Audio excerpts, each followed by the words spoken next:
আমরা গত ক্লাসে শুনেছি জড়জাগতিক বন্ধু অর্থাৎ জাগতিক বন্ধু ও প্রকৃত বন্ধু কে কে হবেন প্রকৃত বন্ধু সে সম্পর্কে আমরা গত ক্লাসে শুনলাম। তো আপনাদের সাথে আমি যখন আলোচনা করছি তখন তিনটা বিষয় বললাম: বন্ধু, মিত্র এবং সুহৃদ। তো প্রকৃত সুহৃদ সম্পর্কে আমরা একটা শ্লোকের কথাও বলেছি আপনাদেরকে শিখতে। আশা করি এই সমস্ত ভক্তরা শিখেছেন শ্লোকটা। আমরা শিখেছি শ্লোকটা, কারা কারা শিখেছে হাত তুলুন। পড়া দিয়েছেন আপনারা এই সপ্তাহে? একজন। অন্যরা? প্রাণেশ্বরী মাতাজি, শান্তা মাতাজি, উত্তরা মাতাজি, গীতা মাতাজি দুইজন শিখেছেন। অন্যরা শিখেননি শ্লোকটা? কৃষ্ণ, শ্লোকটা শেখার দরকার ছিল। আচ্ছা, পল্লবী মাতাজি একবার বলুন তো দেখি শ্লোকটা।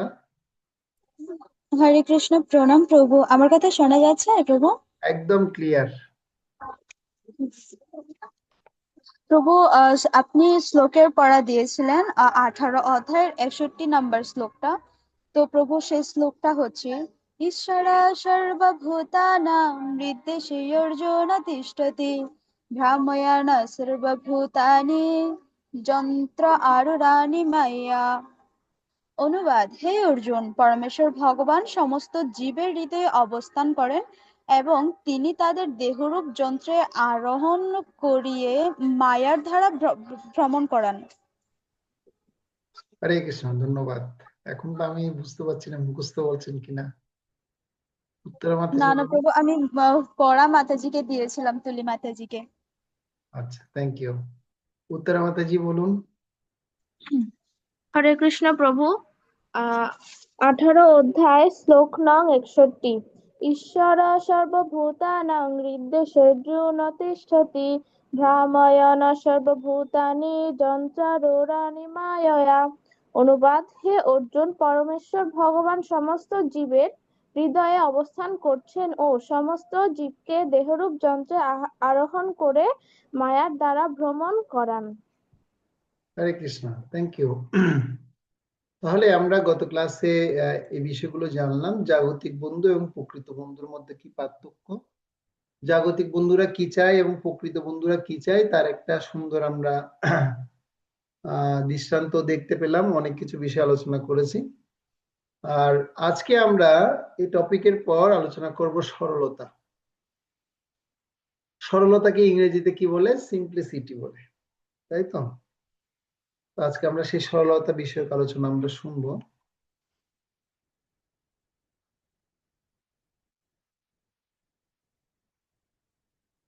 আশা করি সবাই দেখতে পাচ্ছেন। তো এখানে লেখা আছে, দেখুন কি লেখা আছে। কি লেখা আছে? দুটো লেখা আছে, একটা বাংলায় লেখা আছে, একটা ইংরেজিতে লেখা আছে। বাংলায় লেখা রয়েছে সরলতা, আর ইংরেজিতে লেখা রয়েছে সিম্পলিসিটি। তো আমরা যখন পড়াশোনা করছিলাম কলেজ ইউনিভার্সিটিতে, একটা খুব সুন্দর উক্তি রয়েছে যেটাকে বলা হয় simplicity is the best policy. যার যত বেশি সরলতা থাকবে সে তত বেশি তার জীবনের মানকে সে অত বেশি উন্নতি করতে পারবে, উন্নত করতে পারবে।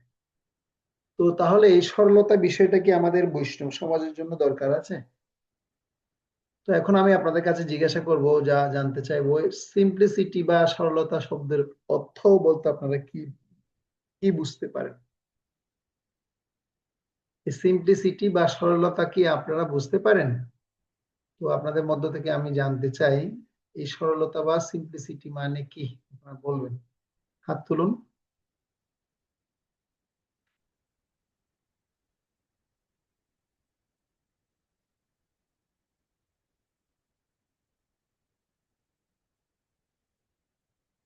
প্রথমে গীতা রয় মাতাজি আপনি বলুন তো দেখি, সরলতা মানে কি, কি বুঝতে পারেন আপনি বলুন। সাউন্ড অন করে বলুন মাতাজি। অন্যদের সবাইকে জিজ্ঞেস করবো আজকে, হ্যাঁ? সরলতা মানে কি এটা বলতে হবে। হরে কৃষ্ণ প্রভু, আমি যতটুকু বুঝি ততটুকু বলবো। আপনি কি গীতা মাতাজি? না প্রভু, আপনি লাগে বলতে পারছেন? শুনি না প্রভু। আমি গীতা রয় মাতাজিকে বললাম, গীতা রয়। নেট নেট প্রবলেম মতো শুনি না প্রভু, তাই। আচ্ছা আচ্ছা, ঠিক আছে। গীতা রয় মাতাজি বলুন। বুঝিয়ে বলতে পারছি না তো স্যার। আচ্ছা, অরণ্যপু বলুন, কি বুঝতে পেরেছেন সরলতা মানে কি? আপনি জীবনে এত কথা শুনলেন, সরলতা হও, সরল হও। সরল মানে কি? হরে কৃষ্ণ প্রভু। সোজা সরলতা সোজা বলতে বুঝি, সোজা। সরলতা বলতে বুঝি মানে এক কথায় কারোর সাথে কপটতা না করা। মানে কেউ একটু কথা বলছে, বা মনে করেন আমাদের গুরুদেব বা বর্গ আচার্যরা যারা নির্দেশ দিয়ে গেছে, ওনাদের যে আদেশ নির্দেশ আছে সেটা সঠিকভাবে পালন করা। এটা হচ্ছে সরলতা, মানে কপটতা করবো না তাদের আদেশের মধ্যে আমরা। আর সেকেন্ডলি হচ্ছে, তো আমাদের এই সরলতার সাথে বিনয় সম্পর্কটা খুবই একটু সামঞ্জস্য খুঁজে পাচ্ছি আমি। মানে কোন একটা সেবা করতেছি, সেটাতে কারো যদি উপকার হয়, আমরা সেটা থেকে মানে খারাপ মনে করবো না, কিংবা আমরা দুঃখী হব না যে ওনার তো উপকার হয়েছে, হোক, আমরা খুশি হব। তখনও বুঝবো যে আমার মনে সরলতা আছে। কিন্তু ওর একটু কোনো প্রাধান্য পেয়েছে, কোনো পথ পেয়েছে, বা ওনার কিছু উপকার হয়েছে, আমি যদি বলি ওনার হয়েছে আমার হয় না কেন, তাহলে প্রভু আমার মধ্যে ওই সরলতা ভাবতে থাকবে না। আমার সরলতা ভাব আমি তখনই বুঝবো যখন ওনার উপকৃত হওয়াতে আমি খুশি হব, তখনই প্রভু। হরে কৃষ্ণ প্রভু। গুড, খুব সুন্দর। শ্রেষ্ঠানন্দী মাতাজি বলুন, সরলতা প্রভু মানে কি? সরলতা, সরলতা মানে হচ্ছে ধরুন স্বাভাবিক আচরণ, তারপর নম্রভাবে কথা বলা সবার সাথে।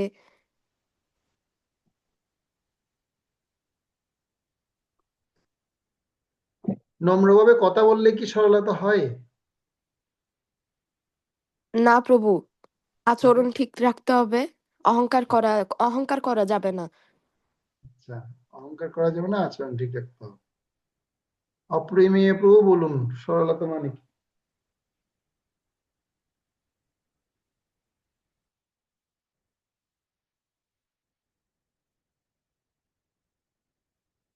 সাউন্ডটা অন করুন।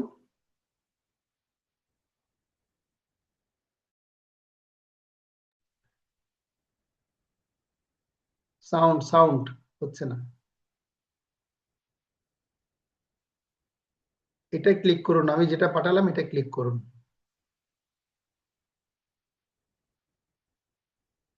হচ্ছে না।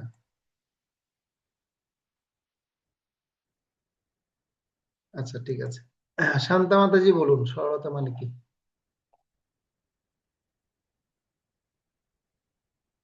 শান্তা মাতাজি বলুন, সরলতা মানে কি?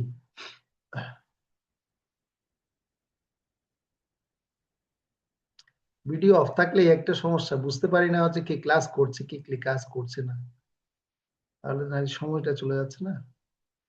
তনুশ্রী মাতাজি আছেন ক্লাসে? হ্যাঁ প্রভু। বলুন, সরলতা মানে কি? প্রভু সরলতা মানে হচ্ছে কোনো প্যাঁচ নাই, উম, স্বাভাবিক আচরণ, তারপরে অন্যের অনিষ্ট চিন্তা করে না, এরকমই তো সরলতা। মানে কোনো প্যাচ নাই, তার ভিতর কোনো প্যাচ নেই। হ্যাঁ প্রভু। আচ্ছা, তার ভিতর কোনো প্যাচ নাই, প্যাচ থাকলে সে তাকে বলে পেচি, প্যাচ না থাকলে বলে সরল। আচ্ছা, খুব সুন্দর বলেছেন তো। প্যাচ নাই, আচ্ছা। এবার আপনি প্রভু। আপনার সাউন্ড অন হয়েছে, এবার বলুন।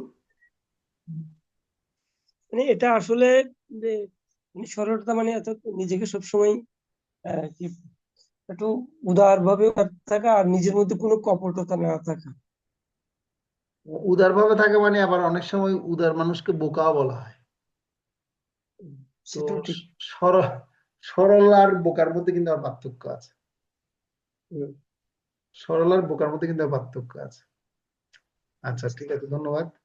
পল্লবী মাতাজি বলুন দেখি, সরলতা মানে কি? হরে কৃষ্ণ, প্রণাম প্রভু।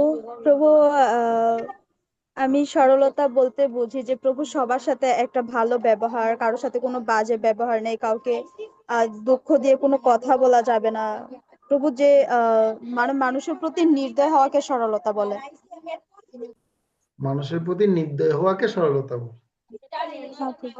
আচ্ছা, রাধিকা মাতাজি বলো তো, সিম্পলিসিটি মানে কি বলো তো দেখি। হরে কৃষ্ণ প্রভু। হুম, বলো। মানে ভেজাল নেই বা খুব সরল, কপটতা করে না কিছুতে। কেমন এটা, কেমন জিনিসটা, কেমন সরল জিনিসটা, কেমন ওটা দেখতে কেমন? মানে কোনো জটিল ভাবে কথা বলবে না বা ঘুরিয়ে পেঁচিয়ে কিছু বলবে না, তারপর? বা তার মনেও ওরম কিছু থাকবে না, মানে অন্যের ব্যাপারে বাজে ভাবা। আচ্ছা, আর কি থাকতে পারে? আচ্ছা, আর কেউ বলতে চান সরলতা শব্দের অর্থ? উত্তরা মাতাজি বলেছে না? উদয়রানী মাতাজি বলতে পারবেন সরলতা মানে কি? উদয়রানী সচি দেবী দাসী।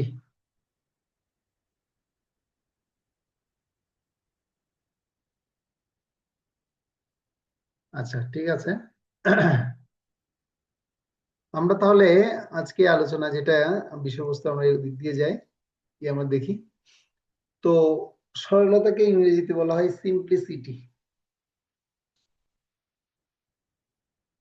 এক কথায় বাঁকা মানুষকে কেউ পছন্দ করে না, সোজা মানুষকে কিন্তু ভালো লাগে। সোজা মানুষের, মানুষ বলতে কিরকম, কি ব্যাপার? সোজা মানুষ মানে তার মধ্যে এমন কিছু গুণ আছে যে গুণটা কপটতার আশ্রয় নেয় না, যে গুণটা দ্বারা মানে সে এমন ভাবে কথা বলে যে কথার দ্বারা মানুষ স্বাভাবিক আকৃষ্ট হয়। কেন? তার জীবনের মধ্যে সেই গুণটা প্রস্ফুটিত আছে বা প্রতিফলিত আছে, সেজন্য থেকে আমরা সিম্পলিসিটি বলতে পারি বা সরলতা বলতে পারি। তো আমরা কিছু আলোচনা এখন করব। তো এখানে দেখুন, একটা বিষয় এখানে লেখা আছে। কি লেখা আছে? পল্লবী মাতাজি পড়ুন তো, কি লেখা আছে? প্রভু, এখানে লেখা আছে ভূমিকা বা জড়তা কাটানো। তুমি মনে মনে একটি আধ্যাত্মিক চরিত্রের কথা চিন্তা করো এবং তার নাম বলবে না। আমরা বিভিন্ন প্রশ্ন করব এবং তুমি শুধু হ্যাঁ বা না এই উত্তর দেবে এবং আমরা সেই চরিত্রটি খুঁজে বার করো। তাহলে এখন যে কাজটা করতে দেওয়া হয়েছে, এখন আপনারা সেরকম কি করুন, চিন্তা করতে থাকুন। রামায়ণ এবং মহাভারত থেকে আপনারা বিভিন্ন লীলা চরিত্রের কথা চিন্তা করুন। ঠিক আছে?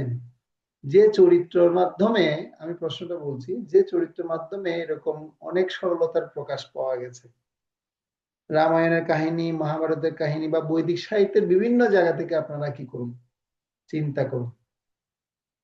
তো আপনাদেরকে 1 মিনিট সময় দেওয়া হলো, আপনারা চিন্তা করুন। আপনারা রামায়ণের কাহিনী অনেক শুনেছেন, মহাভারতের কাহিনী শুনেছেন, পুরাণের কাহিনী শুনেছেন, বৈদিক সাহিত্যের অনেক ধরনের লীলা কথা আপনারা শুনেছেন। তো এখান থেকে আপনারা এরকম সরল যারা ছিল বা সরলতা ব্যক্তিগুলো ছিল, এই সরল ব্যক্তিগুলোকে ভগবান খুব পছন্দ করতেন। হুম। এবং ভগবান আহ, সেই সরলতা থেকে তিনি তার নিজের প্রতিজ্ঞা পর্যন্ত ভঙ্গ করেছেন, এরকম অনেক লীলা আছে। হ্যাঁ। তো এরকম আপনারা কিছু চরিত্রের কথা চিন্তা করুন।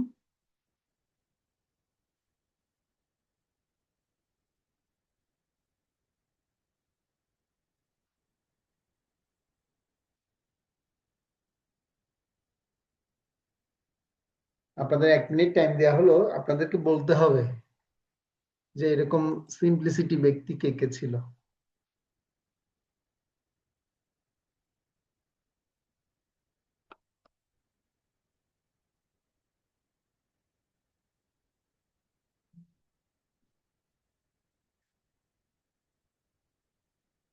কে কে বলতে পারবেন, হাত তুলুন।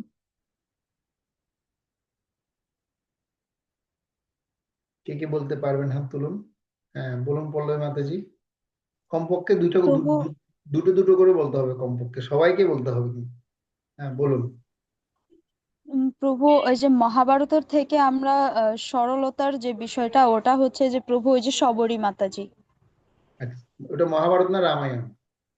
সরি প্রভু, রামায়ণ, আমি ভুলে গেছিলাম। আচ্ছা, তারপর? প্রভু, ও মহাভারতের মধ্যে হচ্ছে এই যে বিধুর।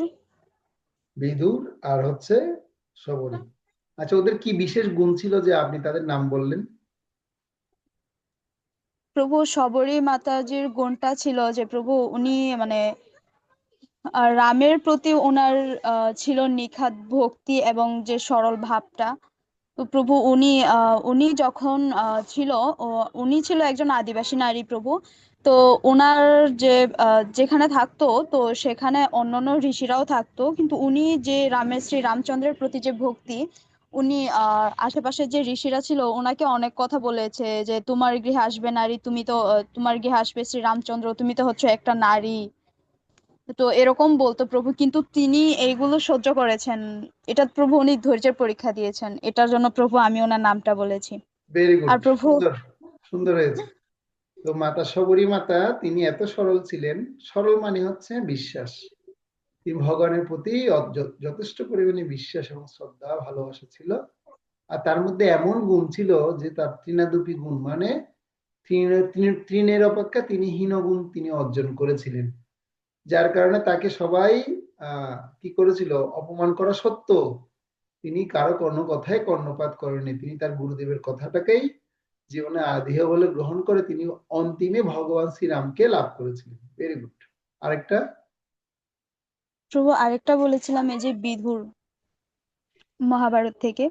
তো প্রভু বিধুর মানে এটা প্রভু ওই যে বিধুর প্রভু পাণ্ডবদের পক্ষে থাকতে চেয়েছিল, কিন্তু পরিস্থিতির কারণে উনি পাণ্ডবদের পক্ষে থাকতে পারেনি, উনি কৌরবদের পক্ষে থেকেছে। কিন্তু প্রভু উনি কৌরবদের মধ্যে থেকেও উনি পাণ্ডবদেরকে বিভিন্নভাবে সহায়তা করেছে।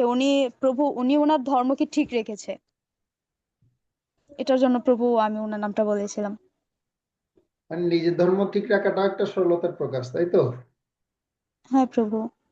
তো আমি আজকে পড়ছিলাম শ্রীমদ্ ভাগবতমের 3য় স্কন্ধে মহামন্ত্রী বিদুর কে কেন, মানে বিদুর কেন তার রাজ্য পরিত্যাগ করে তিনি বনে গিয়েছিলেন। তো এটা হচ্ছে কি, বিদুরের চরিত্রের মধ্যে কি ছিল, মানে কলুষতা বিহীন ছিল। আপনারা বলছিলেন যে সরলতা মানে তিনি কপট বিহীন হবেন, কপটতা থাকবে না তার। তো তিনি কপটতা ছিলেন না বিদায় তিনি ভগবানকে দর্শন করার জন্য, ভগবানের তীর্থ দর্শন করার জন্য তিনি বেরিয়ে পড়েছিলেন, তীর্থ ভ্রমণে গিয়েছিলেন।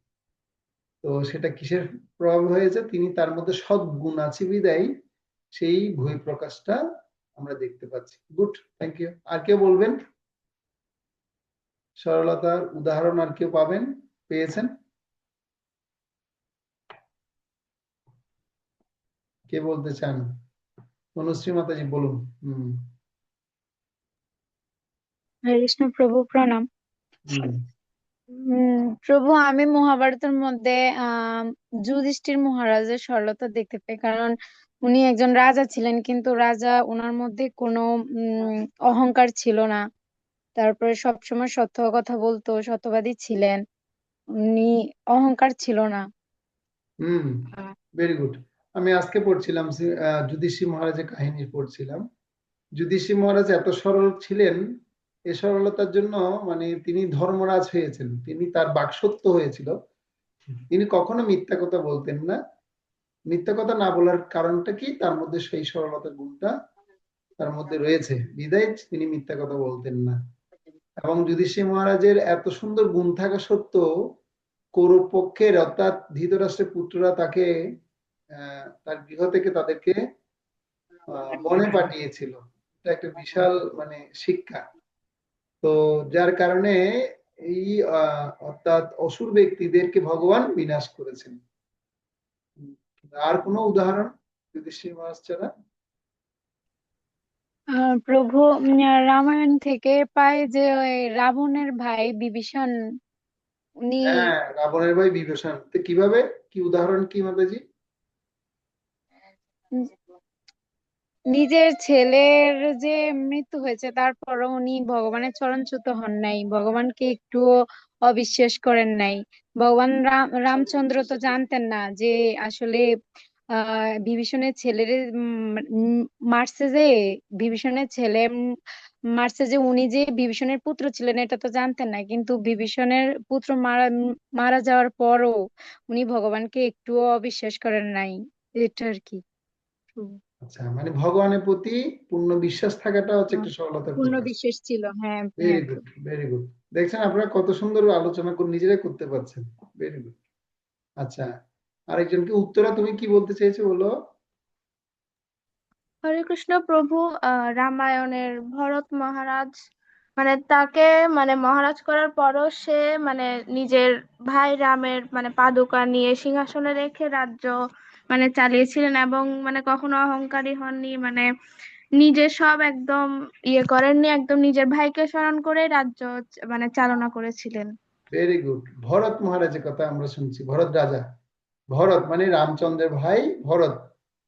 হ্যাঁ, তো সে ভরতকে রাজা করা হয়েছে ঠিক, কিন্তু তিনি রাজত্ব পালন করেননি, কারণ বলছেন যে আসলে তো আমি রাজা হওয়ার অধিকার নেই, রাজা হওয়ার একমাত্র অধিকার হচ্ছে ভগবান শ্রী রামের, আমার দাদাই হচ্ছে রাজা। তো তিনি এখানে সরলতার বহিঃপ্রকাশ দেখালেন। তিনি চাইলে সেই ভারত এই ভারতবর্ষে তিনি রাজা হতে পারতেন, কিন্তু তিনি রাজার দায়িত্ব শুধুমাত্র পালন করেছেন ভাতার বড় ভাইয়ের উপদেশ অনুসারে। এটা একটা সরলতার বিশাল বড় একটা বহিঃপ্রকাশ। তার মানে আমরা বুঝতে পারছি যে নিজের অহংকারটাকে প্রস্ফুটিত না করে নিজের স্বাভাবিক অবস্থায় থাকাটাকেও কি সরলতা বলা হচ্ছে। ভেরি গুড, খুব সুন্দর। আর কেউ কি বলবেন আপনারা? আর কারো কোনো উদাহরণ মাথায় আসছে? বলুন, কে বলতে চান? এই জন্য রামায়ণ মহাভারত আমাদের বিভিন্ন আদি পুরাণগুলো আমাদের পড়া উচিত, শোনা উচিত, দেখা উচিত, দেখলে আমরা বলতে পারবো। যেমন একটা সরলতা সবচেয়ে বহিঃপ্রকাশের একটা সুন্দর দৃষ্টান্ত হচ্ছে আমরা পরীক্ষিত মহারাজের কাছ থেকে জানতে পারি। পরীক্ষিত মহারাজ তিনি ভাগবত শ্রবণ করার জন্য নিজেকে এত বড় রাজা হওয়া সত্ত্বেও তিনি সরল ভাবে তিনি শিল শুকদেব গোস্বামীর কাছে তিনি শ্রীমদ্ ভাগবত শ্রবণ করেছেন। এটা একটা সুন্দর বহিঃপ্রকাশ। কলাবাচা শ্রীধর, শ্রী চৈতন্য মহাপ্রভুর লীলায় আমরা কলাবাচা শ্রীধরের কথা শুনতে পাই। শ্রীধরকে মহাপ্রভু কতভাবে অপমান করেছেন, কত কিছু করার চেষ্টা করেছেন, কিন্তু শ্রীধর কোনোভাবেই তিনি কি হননি, বিচলিত হননি। বলছে, প্রভু আপনি আমার সাথে যাই করুন না কেন, আপনি হচ্ছেন আমার জন্মের প্রভু। হ্যাঁ, আপনি আমার সাথে যতই ঝগড়া করুন, যতই কিছু করুন না কেন, আমি বলতে পারবো না, আপনি আমার জন্মের প্রভু। তো সরলতার আরেকটা সংজ্ঞা হচ্ছে যে ভগবানকে কখনো না ভুলা এবং জীবনের সমস্ত কঠিন পরিস্থিতি আসলো সে কঠিন পরিস্থিতির মধ্যে ভগবানকে আগলে ধরে রাখাটাকেও সরলতার প্রকাশ বলা হচ্ছে। ঠিক আছে, আচ্ছা। শ্রেষ্ঠ মাতাজি কিছু বলবে? উদাহরণ আছে হাতে?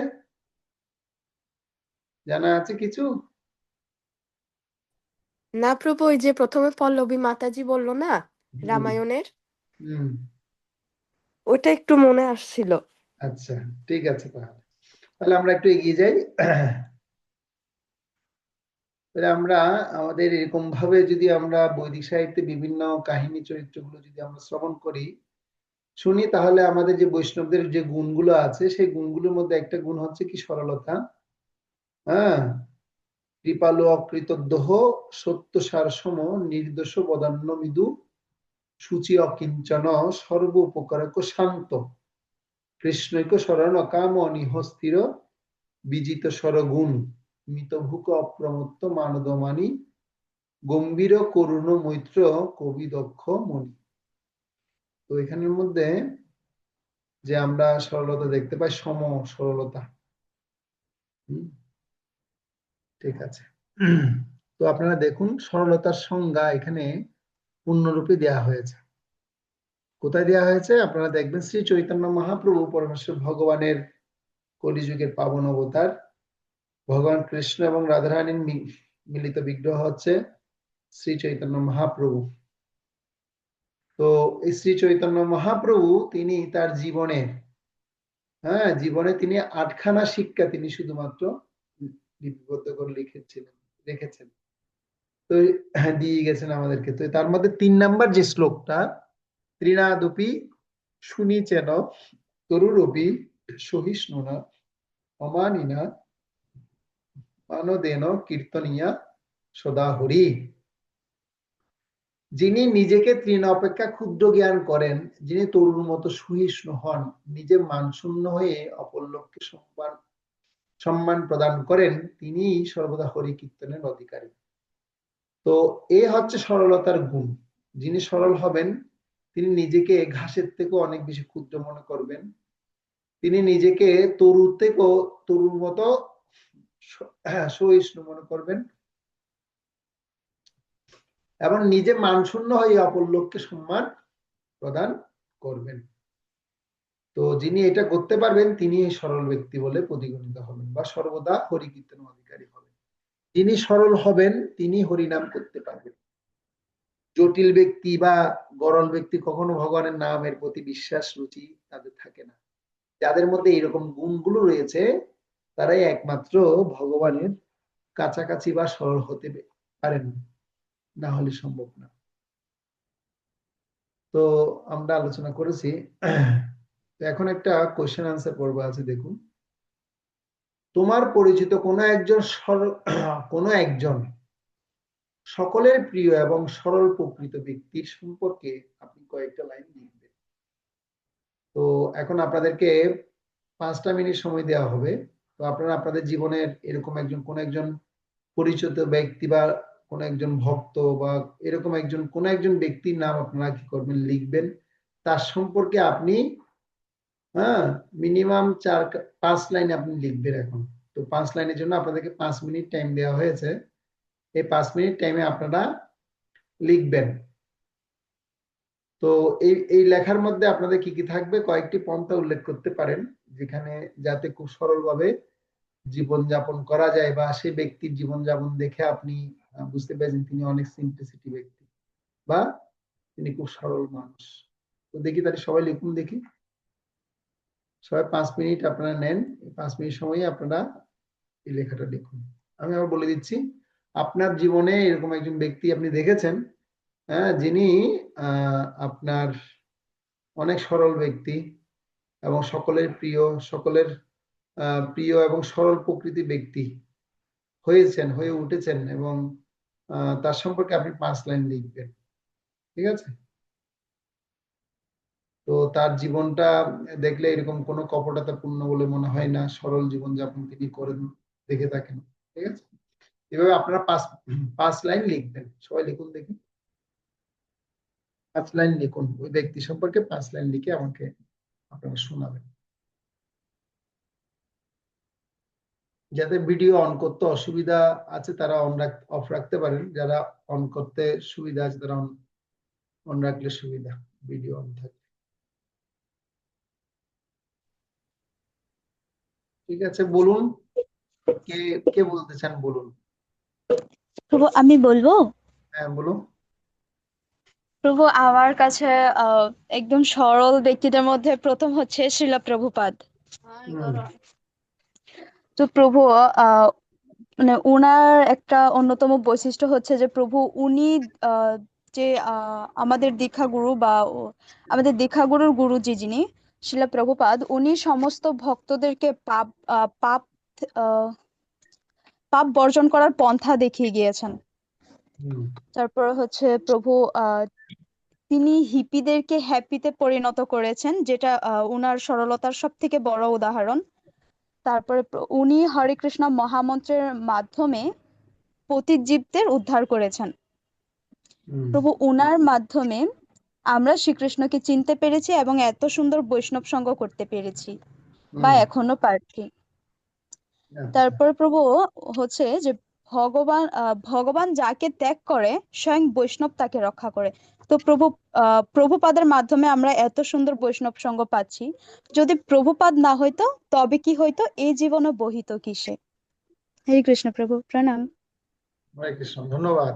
শিল প্রভুপাদ কি জয়। আপনি বেস্ট উদাহরণে ধরেছেন শিল প্রভুপাদ। শিল প্রভুপাদের সিম্পলিসিটি দ্বারা মানুষকে, প্রভুপাদ আমাদের মতো বদ্ধ জীবদেরকে তিনি কৃষ্ণ মহানাময়ী করেছেন। প্রভুপাদের অনন্য গুণ। শিল প্রভুপাদ হচ্ছেন আমাদের একমাত্র যথেষ্ট উদাহরণের মধ্যে জ্বলন্ত উদাহরণ হচ্ছে শিল প্রভুপাদ এবং আমাদের আচার্য বর্গরা। তারপরে আমরা আমাদের রামায়ণ মহাভারতের বিভিন্ন দৃষ্টান্ত থেকেও আমরা দেখতে পাই, বা বৈদিক সাহিত্যে বিভিন্ন চরিত্র থেকে আমরা দেখতে পাই। তো এখন আমরা দেখব, আপনারা আশা করছি সবাই লিখেছেন যার যার প্রিয় ব্যক্তিত্ব বা সরল ব্যক্তি সম্পর্কে আপনারা লিখেছেন, ধন্যবাদ। এখন আমরা সরলতা সম্পর্কে ভগবত গীতায় কি আলোচনা করা হয়েছে সেটা আমি দেখব। আর এখন যে শ্লোকটা আমি এখন আপনাদেরকে দেখাবো, এই শ্লোকটা আপনাদের পড়া থাকবে, এটা প্রত্যেককে শিখতে হবে। তো এই শ্লোকটা হচ্ছে ভগবদ গীতার 17 অধ্যায়ে 14 নম্বর শ্লোক। আশা করি সবাই দেখতে পাচ্ছেন, দেখা যাচ্ছে? হ্যাঁ প্রভু, দেখা যাচ্ছে। হ্যাঁ। তাহলে আমরা 17 অধ্যায়ের এই 14 নম্বর শ্লোকটা সবাই মুখস্থ করার চেষ্টা করব। করব না, এটা মুখস্থ করব আমরা। তো আমি একবার আপনাদেরকে সেটা উচ্চারণ করে দিচ্ছি, আর গ্রুপের মধ্যে আমি শ্লোকটা পাঠিয়ে দিয়েছি। আপনারা গ্রুপ থেকে আপনারা সেটা শ্রবণ করে নিতে পারেন যদি শ্লোক উচ্চারণ করতে কষ্ট হবে যাদের। ওম নমো ভগবতে বাসুদেবায়। ওম নমো ভগবতে বাসুদেবায়। ওম নমো ভগবতে বাসুদেবায়। শ্রীমদ্ ভগবদ গীতা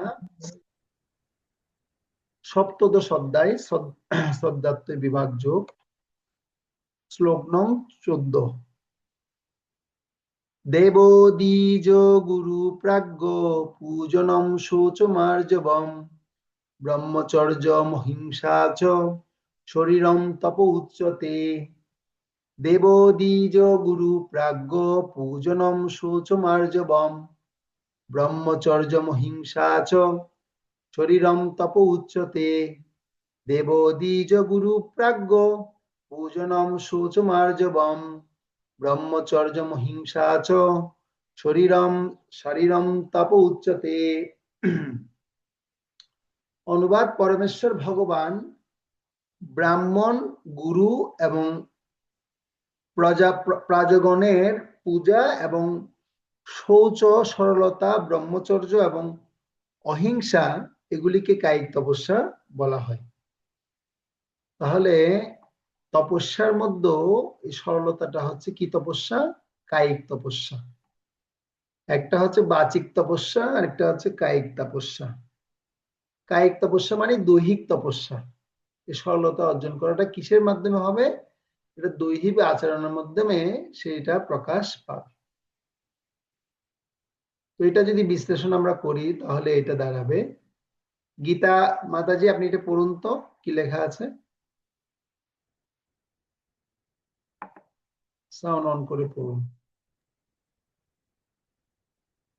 হ্যাঁ পড়ুন, শোনা একটু বলুন। বিশ্লেষণ। পরমেশ্বর ভগবান সদ্গুরু, সদ্ব্রাহ্মণ, পিতা মাতা ও প্রাজ্ঞ ব্যক্তিগণ যারা বৈদিক জ্ঞান সম্পন্ন, তাদের সকলকে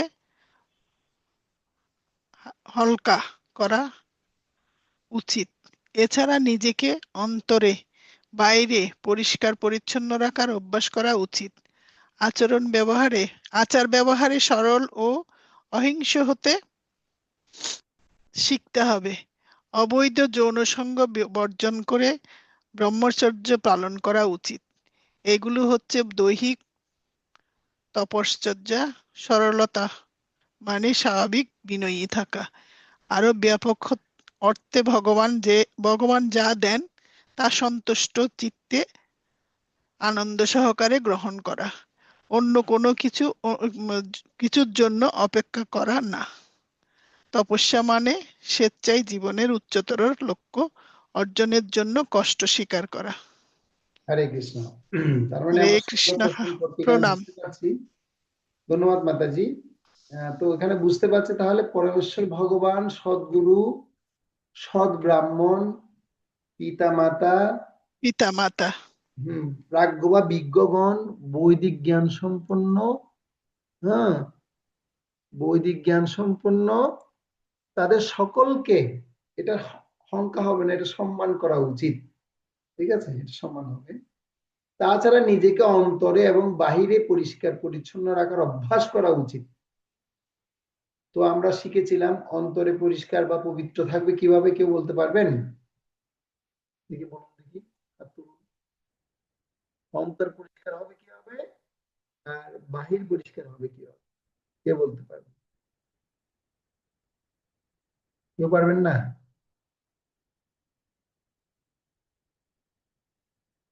উত্তরা মাতাজি বলো। উত্তরা মাতাজি আছো ক্লাসে? হরে কৃষ্ণ প্রভু, প্রশ্নটা বুঝতে পারিনি। তুমি ক্লাসে না শুনলে তো বুঝতে পারবে না। ওই জন্য ভিডিওটা অন থাকলে আমি বুঝতে পারবো তুমি ক্লাসে আছো। বলছি অন্তর কিভাবে পবিত্র হয় আর বাহ্যিক কিভাবে পবিত্র হয় সেটা জিজ্ঞেস পবিত্র হয়। হরে আহ, কৃষ্ণ। এসো এসো আবার এসো, আবার আসবে। হ্যাঁ বলো উত্তরা মাতাজি বলো। হরে কৃষ্ণ, মহামন্ত্র জপ করার মাধ্যমে, ভগবানের সেবা করার মাধ্যমে অন্তর পবিত্র হয়। আর মানে বাইরের যে পবিত্রটা, ওটা আমরা মানে যেটা স্নান ধুতি করি ওটার মাধ্যমে। স্নান এবং অর্চনার মাধ্যমে বাহ্যিক পবিত্রতা হ্যাঁ, বাইরে। অর্জন হয়। Good, thank you. তাহলে এখানে সে কথা বলা হচ্ছে যে নিজেকে অন্তরে ও বাইরে পরিষ্কার পরিচ্ছন্ন রাখার অভ্যাস করা উচিত। আচার ব্যবহারে সরল ও অহিংস হতে শিখতে হবে। অবৈধ জনসঙ্গ বর্জন করে ব্রহ্মচর্য পালন করা উচিত।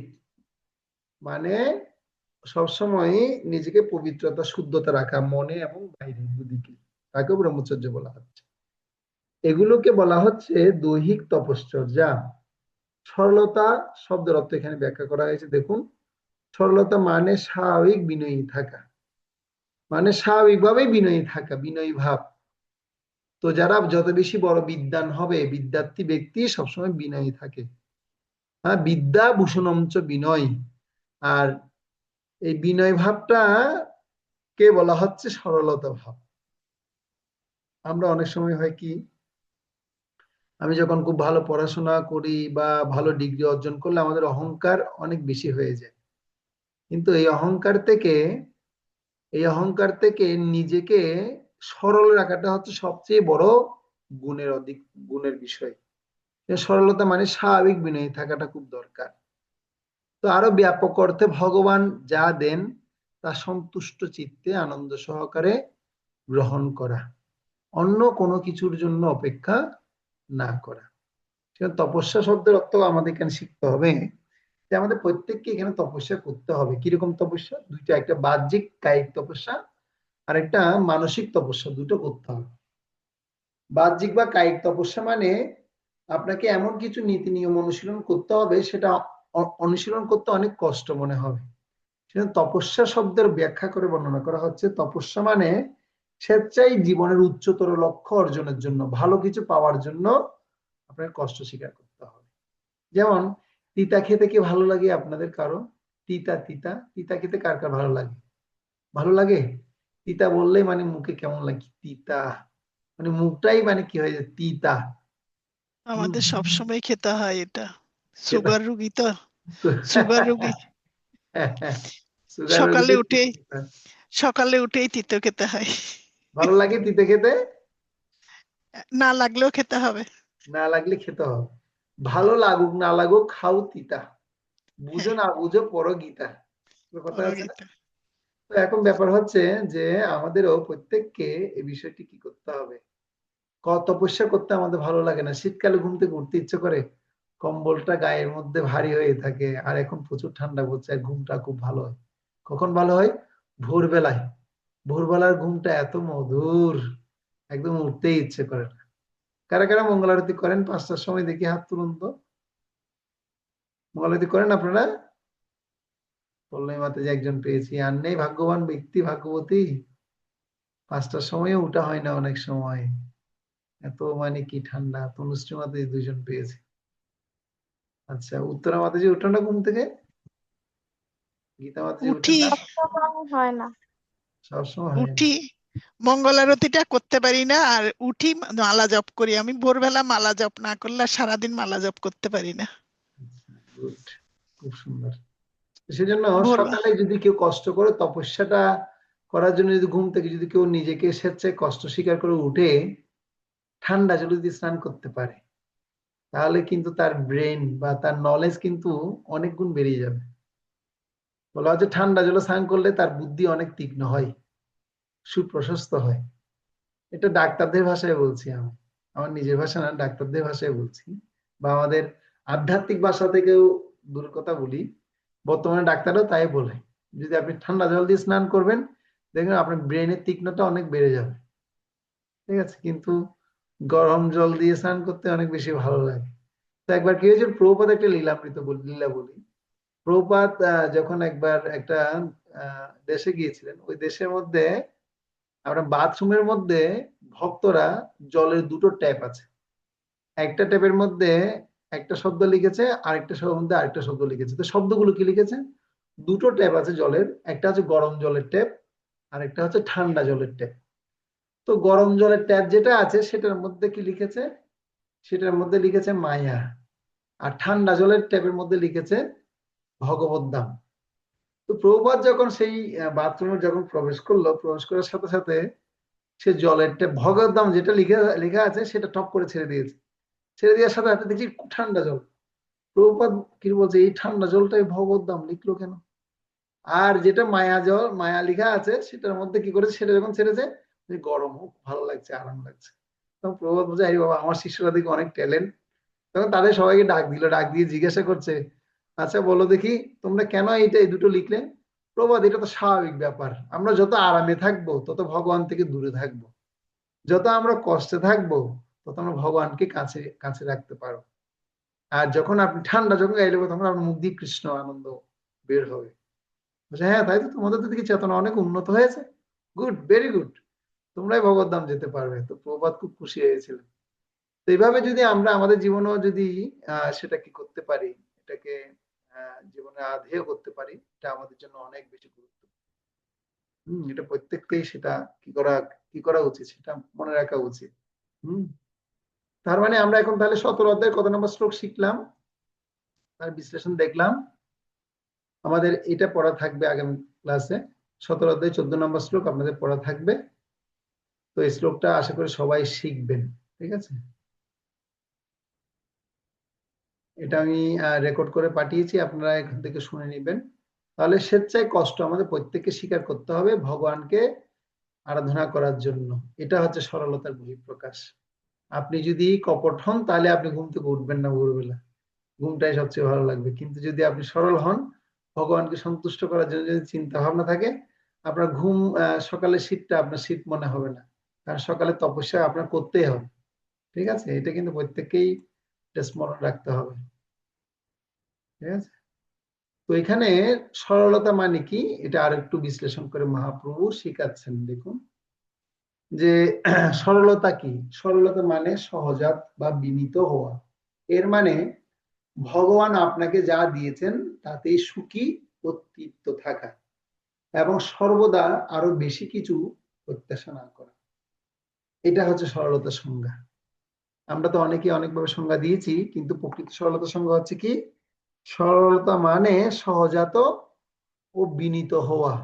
এর মানে ভগবান আপনাকে যা দিয়েছেন তাতে সুখী ও তৃপ্ত থাকা এবং সর্বদা আরো বেশি কিছু প্রত্যাশা না করা। আর আমাদের ব্যাপারটা কেমন, আমাদের তো মানে হয় না, আরো চাই আরো চাই, we want more, we want more, we want মোর। তো এটা কিন্তু সরলতা বহিঃপ্রকাশ না। বলে মাতাজি, বলুন, কি প্রশ্ন আছে? হরে কৃষ্ণ প্রভু, প্রণাম। হ্যাঁ প্রভু, একটা প্রশ্ন ছিল। বলুন। প্রভু, এখানে যে আমরা সহজাত দেখলাম, প্রভু সহজাত শব্দটা আমি অনেক জায়গায় পড়েছি, কিন্তু আমি এটার প্রকৃত অর্থ জানি না, যদি কৃপা করে একটু বলতেন। অবশ্যই। এক কথায় আপনি কি বুঝতে পারছেন, আপনি এটা আগে লিখুন, খাতার মধ্যে লিখুন, লিখে দেখুন। সহ স্পেস দিয়ে জাত মানে কি, সহজাত মানে কি, আপনি খাতায় লিখুন। হ্যাঁ প্রভু, লিখেছি। এবার এবার আপনি সেটা কি করুন, বিশ্লেষণ করুন।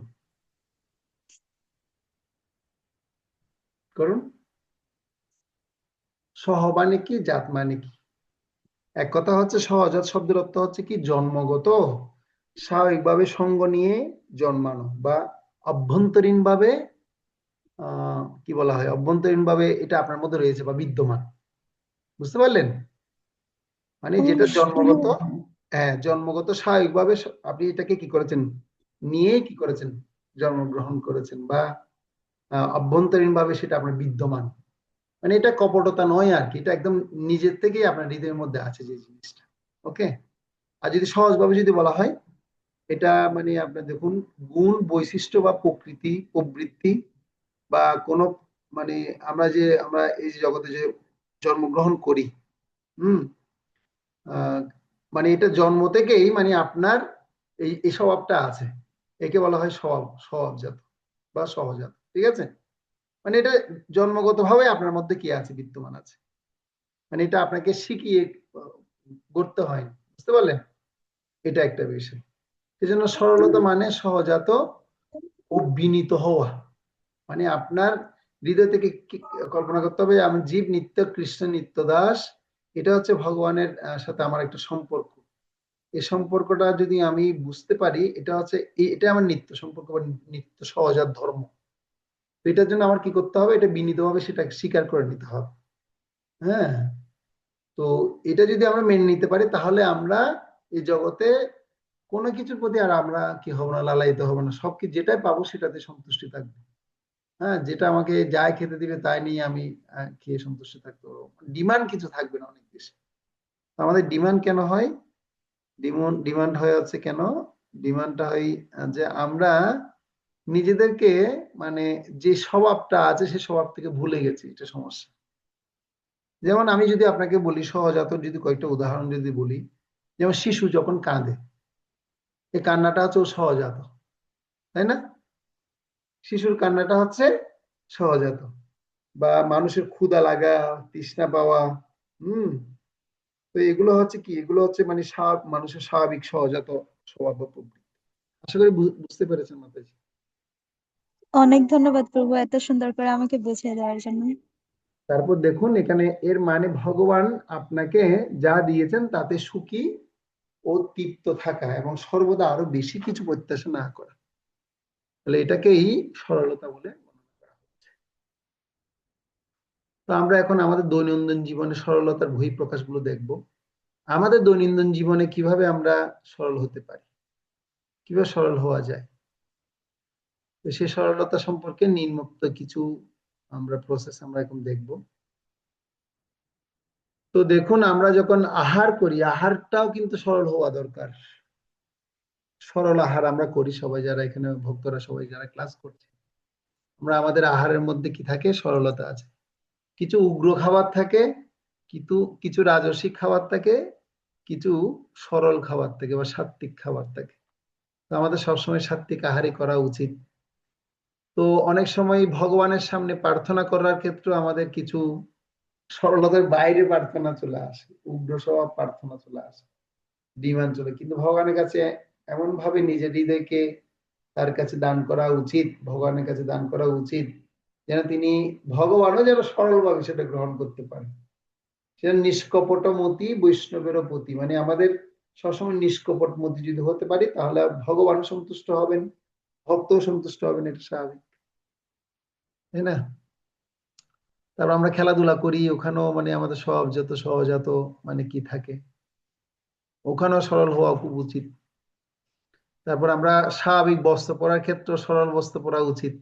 আমরা তো এখন উগ্র স্বভাবের বস্ত্রগুলো পরি সব। মাতাজিদের ক্ষেত্রে এখন অনেক স্বভাব চরিত্র সব চেঞ্জ হয়ে গেছে। আগে তো কত সুন্দর মানে সবকিছু ছিল, হম, মেয়েরা অনেক বেশি নিজেদেরকে অনেক সুন্দর সংযত করে রাখতে পারতো। এখন যদি ওদেরকে বলা হয় আপনারা আমাদের পোশাক আদি পরাতে আপনারা বাধা দিচ্ছেন, বা তা আসলে পরিবেশ ও প্রকৃতি এবং সময়ও মানুষের চেতনাকেও চেঞ্জ করে দেয়। তো যেমন কিছু কিছু জায়গায় আছে, ফ্রান্সে হচ্ছে নগ্নতাটা মানে ওদের পবিত্রতা, উলঙ্গ থাকলে ওদেরকে পবিত্র জীবন বলা হয়। কোথায়? ফ্রান্সে। আমি যখন পড়াশোনা করছিলাম অনার্স লেভেলে, ওই সময় আমাদেরকে পড়াচ্ছিল, মানে আমি ফাইন্যান্স নিয়ে পড়ছিলাম, ওখানে নগ্নতাটাকে ওরা পবিত্র মনে করে। কেন কেন এরকম মনে হচ্ছে, এভাবে কেন তারা তৈরি করেছে? কারণ হচ্ছে কি, তারা ওই পরিবেশটা এমন ভাবে আচরণ করতে করতে এমন একটা ধর্ম ওখানে, ওই ধরনের মনোবৃত্তি তৈরি হয়ে গেছে, ওটাকে ওরা অনেক বেশি প্রাধান্য দিচ্ছে। কিন্তু আমাদের বৈদিক সাহিত্যের যে নিয়ম কানুন রয়েছে, সেই নিয়ম ভাব দ্বারা যদি আপনারা দেখতে চান বা এরকম যদি পবিত্র জীবন সম্পর্কে জানতে চান, তাহলে আপনারা ভারতবর্ষে বিভিন্ন জায়গায় ঘুরতে পারেন, যেমন উত্তরাখণ্ডে যেতে পারেন, ওখানে দেখতে পারেন মাতাজিদের কেমন স্বভাব চরিত্র চলছে। দক্ষিণ খণ্ডে দেখতে পারেন, দক্ষিণ প্রদেশেও গিয়ে দেখতে পারেন কেমন ভাবে চলছে। তো এটা অনেক বেশি আমাদের জানা দরকার, মায়েদের ক্ষেত্রেও দরকার, ছেলেদের ক্ষেত্রেও দরকার। সবাইকেই সেই বিষয়টা কি করা উচিত। বস্ত্রের ক্ষেত্রেও সরলতা আনা উচিত। যত আমি সরল থাকবো, সরল বস্ত্র পরবো বা সরল খাবার খাবো, সরলভাবে ভগবানের সামনে প্রার্থনা নিবেদন করব, সরলভাবে বন্ধুদের সাথে মিলবো, মিলেমিশে খেলাধুলা করব, সেখানে কিন্তু একটা বিশেষ একটা আনন্দতা এবং পবিত্রতা সেখানে থাকবে। বিনোদনের ক্ষেত্রেও মানে দেখবেন আর্টিফিশিয়াল বিনোদনটা ভালো লাগে না, কিন্তু সরল মনে যে কীর্তন করে, যেমন শিশুরা দেখতে পাচ্ছেন কত সুন্দর কীর্তন করছে, কত সরল মন, দেখলে যে কেউ আকৃষ্ট হয়। যেমন শিশুর মুখ দেখলে, শিশুর হাসি যখন হাসে, তার ওখানে কোনো কপটতা দেখা যায় না? কপটতা দিয়ে কি হাসে? হাসে না। কিন্তু আমরা আমাদের জীবনে দেখতে পাই, শিশু হওয়ার পর যখন আমাদের আস্তে বুঝ জ্ঞান হয়, তখন আমরা অনেক সময় আর্টিফিশিয়ালি অনেক কিছু আমরা করতে চাই, কিন্তু এটা কিন্তু কি না, নিজের একটা যে স্বভাবজাত ধর্ম আছে, সে স্বভাবজাত ধর্মটাকেই সুন্দর মতো আমাদেরকে গড়ে তোলাটাই খুব দরকার। এটা হচ্ছে একটা শিক্ষণীয় দিক। তো এখন আমরা দেখুন, খাবারের কথা বলছিলাম, আহারে সরলতা। খাবারের উদ্দেশ্য হচ্ছে জীবনের স্থায়িত্ব বৃদ্ধি করা, মনকে পরিশুদ্ধ করা এবং দৈহিক শক্তি বৃদ্ধি করা, এগুলি এর উদ্দেশ্য।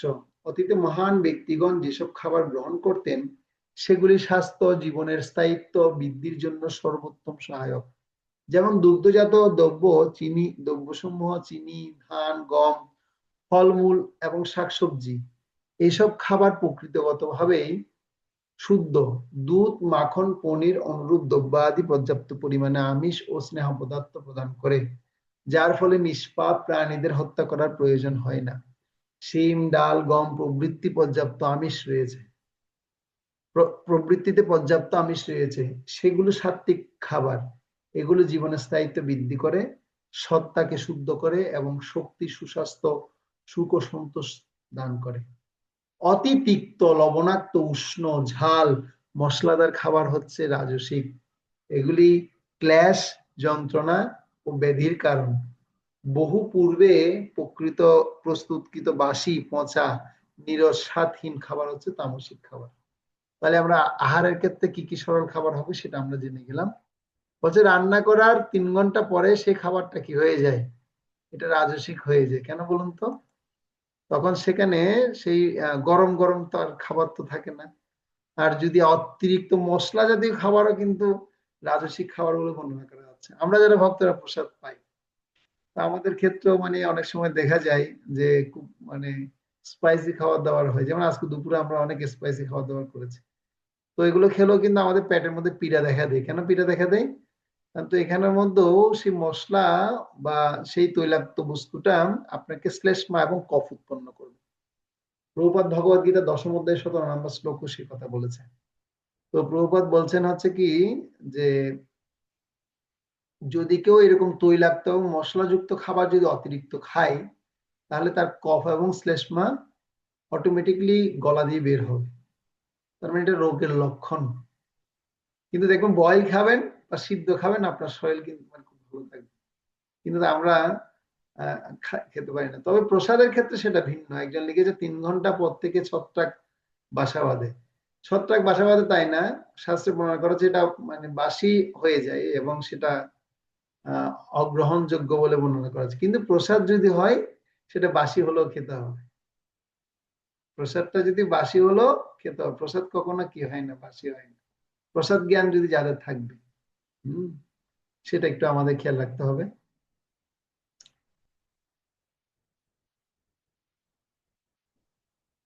তো এখন দেখুন আহারের ক্ষেত্রে এত কেন গুরুত্ব দেওয়া হচ্ছে।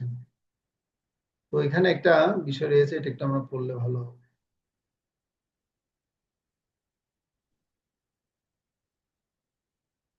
উত্তরা মাতে যেটা পড়ো তো পুরোটা, উত্তরা মাতে যেটা পড়ো পুরোটা।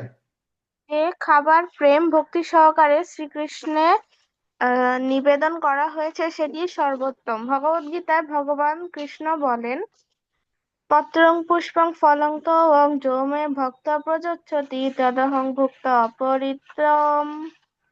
পরিতমস্মামি প্রজাত আত্মনম। যে বিশুদ্ধ চিত্ত নিষ্কাম ভক্ত ভক্তি সহকারে আমাকে পত্র পুষ্প ফল ও জল অর্পণ করেন, আমি তার সেই ভক্তিপ্লুত উপহার প্রীতি সহকারে গ্রহণ করি। প্রেম ও ভক্তি হচ্ছে মুখ্য বিষয় যা ভগবান গ্রহণ করেন। সুতরাং উপরে বর্ণিত সাত্বিক খাবারসমূহ প্রেম ভক্তি সহকারে ভগবানকে নিবেদন করে গ্রহণ করা উচিত। আহার শুদ্ধ, শ্রদ্ধা শুদ্ধি, সত্তা শুদ্ধ, ধ্রুবা স্মৃতি, স্মৃতিলম্বে সর্বগ্রহণীনাং বিপ্রমুখ। ভগবানকে নিবেদনের দ্বারা আহার্য সমূহ শুদ্ধ হয় এবং তা গ্রহণের ফলে সত্তা শুদ্ধ হয়। শুদ্ধ সত্তা মস্তিষ্কের উন্নত গ্রন্থিসমূহকে পুষ্ট করে এবং শুদ্ধ স্মৃতি সকল দুঃখ থেকে মুক্তি দান করে। এমনকি এখন আমেরিকাতেও ভক্তরা এই খাদ্যগুলো গ্রহণের পরামর্শ দিচ্ছেন, কারণ মশলাদার ডাক্তাররা ডাক্তাররা ডাক্তাররা এই খাদ্যগুলোকে গ্রহণের পরামর্শ দিচ্ছেন, কারণ মশলাদার রাজসিক খাবার অতিরিক্ত ওজন, বদহজম, হৃদরোগ, বয়োবৃদ্ধি প্রভৃতি বহু স্বাস্থ্য সমস্যার সৃষ্টি করে। দ্রুত বয়োবৃদ্ধি মানে দ্রুত বয়স বেড়ে যাবে, ঠিক আছে? এগুলো যত বেশি আমরা খেতে ভালো হবে, তো কি কি হবে? অতিরিক্ত ওজন হয়ে যাবে, বদহজম হবে, হৃদরোগ হবে, হার্ট অ্যাটাক, সে কথা বলা হচ্ছে। তার মানে আমরা এখানে দেখতে পাচ্ছি যে আমাদের আহার শুদ্ধিত সত্য শুদ্ধি, সত্য শুদ্ধিত ধ্রুব স্মৃতি, আর শীতালম্বে সর্বগ্রন্থি নাম বিপ্রমোক্ষ, অর্থাৎ ভগবানকে নিবেদন করা আহার্য শুদ্ধ হয়। আর আহারটা, সেই শুদ্ধ আহার গ্রহণ করার ফলে সত্তা শুদ্ধি হয়, আর সত্তা শুদ্ধ যখন হবে, অর্থাৎ শুদ্ধ সত্তা মস্তিষ্কে উন্নত কিছু আমরা চিন্তা করতে পারবো। এখন আমরা আমাদের চেতনা সবসময় আজে বাজে কাজে কেন যাই? কারণ আমাদের চেতনা শুদ্ধ নয়। কেন শুদ্ধ নয়? কারণ আমরা আহার শুদ্ধ নেই। আহার শুদ্ধ নয় কেন? কারণ আমরা ভগবানকে নিবেদন করে খাচ্ছি না। এই জন্য আমরা খাওয়ার আগে কি বলি? মহাপ্রসাদে গোবিন্দে নাম ব্রহ্মণী বৈষ্ণবে স্বল্প পূর্ণ বতাং রাজন বিশ্বাস নৈব জায়তে শরীর অবিদ্যা যাও জড় ইন্দ্রিয় তাহি কাল জীবে ফেলে বিষয় সাগরে তাহার মধ্যে জিহ্বাবতী লোভময় সুদর্মতি তাকে যেতা কঠিনেই সংসারে কৃষ্ণ বড় দয়াময় পরিবারে জিহ্বা জয় সপ্রসাদ অন্ন দিলা ভাই সে অমৃত পাও শ্রী শ্রী রাধা কৃষ্ণ গুণভাব প্রেমে ডাকো শ্রী চৈতন্য নিতাই। এভাবে আমরা মহাপ্রসাদের মন্ত্র বলে ভগবানকে নিবেদন করে যদি গ্রহণ করি, তাহলে সেই আহারটা অবশ্যই শুদ্ধ হয়ে যাবে এবং সেই শুদ্ধ আহার গ্রহণ করার ফলে চেতনা শুদ্ধ হবে। আচ্ছা, এই অংশটা কে পড়বেন? হাত তুলুন তো, কে পড়তে চান? তনুশ্রী মাতাজি পড়ুন তো, এই অংশটা পড়তে পারবেন?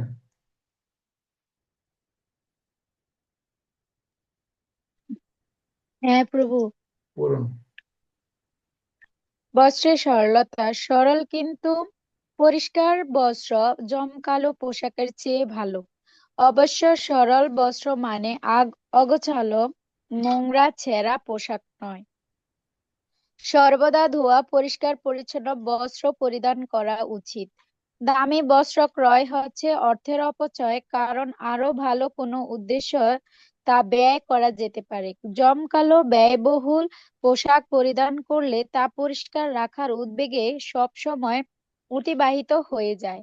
দামি বস্ত্র পরিধান করলে আমরা অহংকারী হয়ে উঠি। আমরা খেলতে যাই না এবং সর্বদা সেই বস্ত্র অক্ষত রাখার জন্য সচেতন থাকি। আমরা কি পরিধান করি বা আমাদের কি রয়েছে তা দিয়ে অন্যদের কাছে আমাদের মহত্ব প্রকাশিত হয় না। আপনি কি ধরনের ব্যক্তি এটি তার উপর নির্ভর করে। বহু মহান নর-নারী সরল বস্ত্র পরিধান করতেন এবং আচরণে ভদ্র ছিলেন। সরল জীবন, উন্নত চিন্তা এটিই বিশ্বের সকল মহান ব্যক্তির সূত্র। এ যুগের এক মহান সন্ত ও কৃষ্ণের শুদ্ধ ভক্ত শ্রীল প্রভুপাদ তার বৃদ্ধ বয়সে আমেরিকায় গিয়েছিলেন। তার বন্ধুরা তাকে বলেছিল, ওহ তুমি আমেরিকা যাচ্ছ, তোমার দামি কোট ও স্যুট পরিধান করা উচিত। তুমি যদি ভারতীয় সাধুদের এই ঢিলে ঢালা বস্ত্র পরিধান করো তাহলে কেউ তোমাকে সম্মান করবে না। তাছাড়া তোমার কাঁটা ও চামচ দিয়ে খেতে শেখা উচিত, হাত দিয়ে নয়। আমেরিকায় যাওয়ার পরও শ্রীল প্রভুপাদ সেই একই সরল ব্যক্তি ছিলেন এবং তিনি ভগবদ্গীতার শুদ্ধ বাণী প্রচার করেছিলেন। তিনি বৈষ্ণব ভক্তের পরিধেয় ধুতি কুর্তি কেবল পরিধান করেননি, বরং তিনি ভারতীয় খাবার রান্না করেছিলেন এবং তা শ্রীকৃষ্ণকে নিবেদনের পর মহাপ্রসাদ হিসেবে বিতরণ করেছিলেন। এই জগৎ থেকে তিরোভাবের পূর্বে তিনি সফলভাবে 108টি ইস্কন মন্দির এবং হাজার হাজার ভক্ত তৈরি করতে সক্ষম হয়েছিলেন। হরে কৃষ্ণ। আচ্ছা, তো এখন এই লেখাটা যেটা আপনারা দেখতে পাচ্ছেন, এখানে শিল প্রভুপাদের কি মনোভাব এবং উদ্দেশ্য আছে আপনারা কি বের করতে পারবেন? প্রভুপাদ আসলে এই যে লেখাটা লিখলেন, এই লেখা থেকে তিনি কি চাইছেন? আপনারা এখান থেকে প্রভুপাদের মনোভাব এবং উদ্দেশ্য বের করুন। মনোভাব বের করুন, মানে তিনি, তার মনোভাব কি, তিনি আমাদের ইসকনের সোসাইটির ভক্তদের জীবনধারা কেমন হবে, হ্যাঁ, মেয়েরা কিভাবে চলবে, হ্যাঁ, এবং প্রভুরা কিভাবে চলবে, তো এই ধরনের আপনারা মনোভাবটা বের করতে পারবেন এখান থেকে? আমি কি বুঝাতে পেরেছি আপনাদেরকে? বুঝতে পেরেছেন প্রভুপাদের এখান থেকে মনোভাবটা কি, সেটা আপনারা বের করবেন খুঁজে। দেখি 2 প্রভু মিনিট, হরে কৃষ্ণ, আমি কি একটু চেষ্টা করতে পারি? একটু না, বেশি করে চেষ্টা করুন। 2 মিনিট টাইম দিলাম, 2 মিনিট ভাবুন, ভেবে আগে লিখুন, তারপর বলবেন, কেমন?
হ্যাঁ, এবার বলুন পল্লবী মাতাজি, এবার বলুন।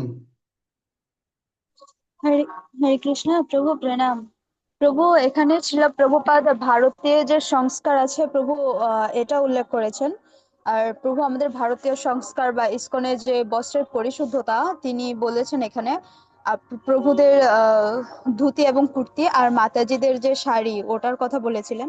তো প্রভু ওখানে আমেরিকা গিয়েও প্রভু শ্রীল প্রভুপাদ ভারতীয় যে রান্নাটা ছিল ওটা রান্না করেছেন এবং সেটা ভগবানকে নিবেদন করে অন্যদেরকে প্রসাদ দিয়েছেন এবং তিনি নিজেও প্রসাদ পেয়েছেন।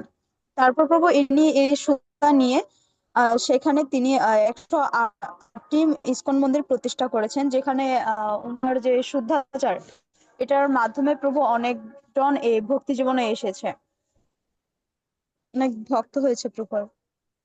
হরে কৃষ্ণ প্রভু, প্রভুপাদের প্রণাম। মনোভাব মানে কি, তিনি কি চাইছেন সেটা, তিনি কি চাইছেন সেটা বের করতে বলছি। আর কে পারবেন? তুলি মাতাজি পারবে?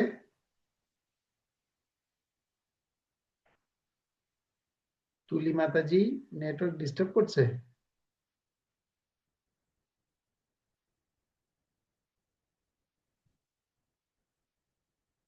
তনুশ্রী মাতাজি পারবেন?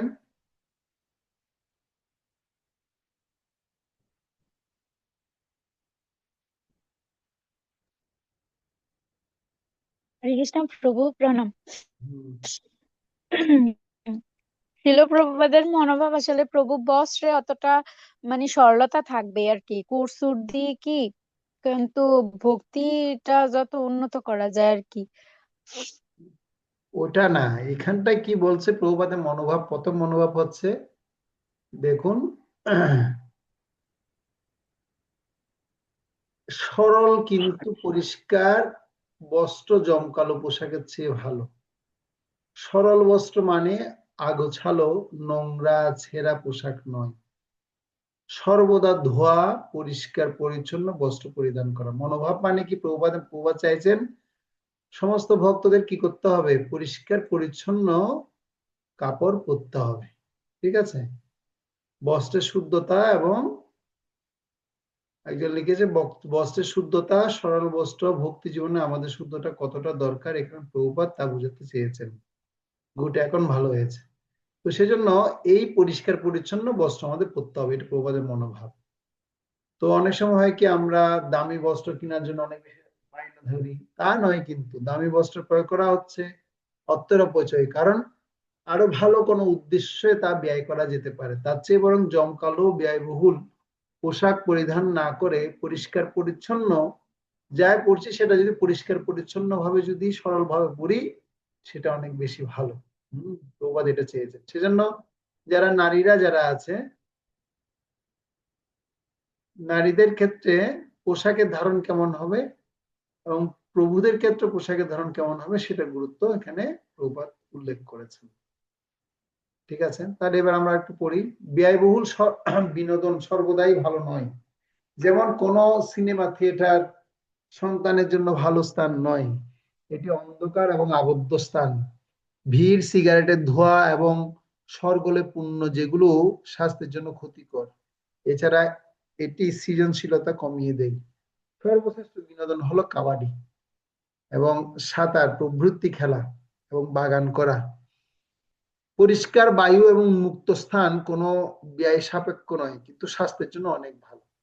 এগুলো হচ্ছে কি আমাদের সরল জায়গায় ভ্রমণের কথা বলা হচ্ছে, যেখানে সিনেমা হলে না যাওয়া বা সিনেমা হলে গিয়ে ধরনের বিড়ি সিগারেটের ধোঁয়ার শোরগোলে বসে থেকে সিনেমা দেখাটা স্বাস্থ্যের জন্য ক্ষতিকর।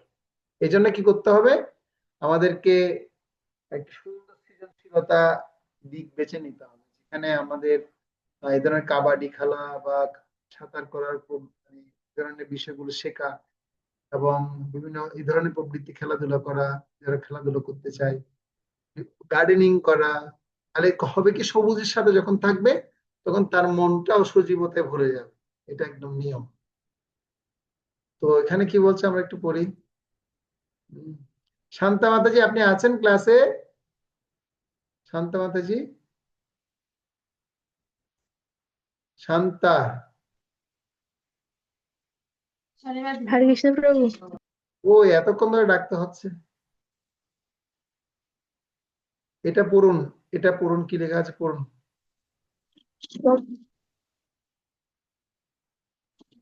হরে কৃষ্ণ প্রভু। ভগবানের সম্মুখে সরলতা। মন্দিরে ভগবানের বিগ্রহের প্রতি দণ্ডবত প্রণতি নিবেদন করা উচিত। এটি ভগবানের প্রতি আমাদের আনুগত্য প্রকাশ করে।